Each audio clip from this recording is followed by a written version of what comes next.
আসসালামু আলাইকুম ভিউয়ার্স, আশা করি ভালো আছেন। আজকের সহজ রেসিপি উত্তরবঙ্গের নাপা শাক ভাজি। এটি ঝোল এবং ভাজি দুই ভাবেই খাওয়া যায়। তো চলুন কথা না বাড়িয়ে এবার রান্না শুরু করা যাক। রান্নার জন্য আমি নিয়েছি এক আটি নাপা শাক। এটি আমি ভালোভাবে কেটে ধুয়ে নিচ্ছি। এবার চুলায় একটি প্যান দিয়ে সেই শাকগুলো দিয়ে দিচ্ছি। এবার দিচ্ছি স্বাদ মতো লবণ। এখানে আমি পানি অ্যাড করব না, শাকের ভিতরে যে পানি আছে এই পানি দিয়ে এটি সিদ্ধ করে নিব।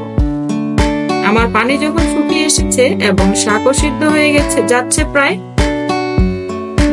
এটি কিভাবে ঝোল রান্না করে খাওয়া যায় তার রেসিপি এই ভিডিওর ডেসক্রিপশন বক্সে দেওয়া আছে, আপনারা চাইলে দেখে নিতে পারেন। এটি শাক সিদ্ধ হয়ে গিয়েছে, এবার আমি এটি বাগার দেব।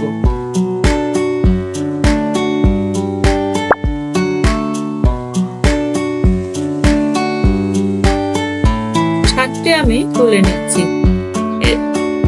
বাগার দেওয়ার জন্য চুলায় একটি প্যান দিয়ে 3 চামচ সরিষার তেল দিয়ে দিচ্ছি।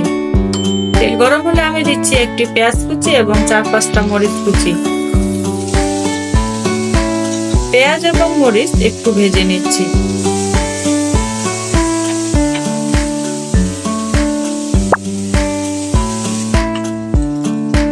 এখন দিচ্ছি থেতো করা রসুন 5-6 কোয়া।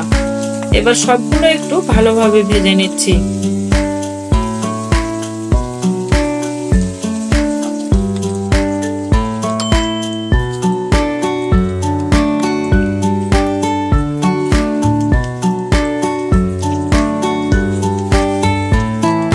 ভাজা হয়ে গিয়েছে,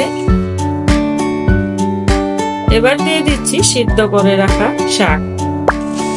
আমি 1-2 মিনিট এটি ভেজে নিচ্ছি।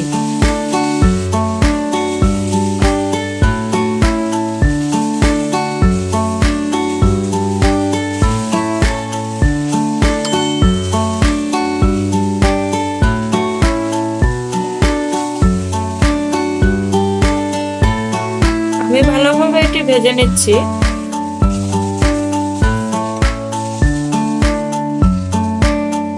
রান্না হয়ে গেল আমার নাপা শাক ভাজি।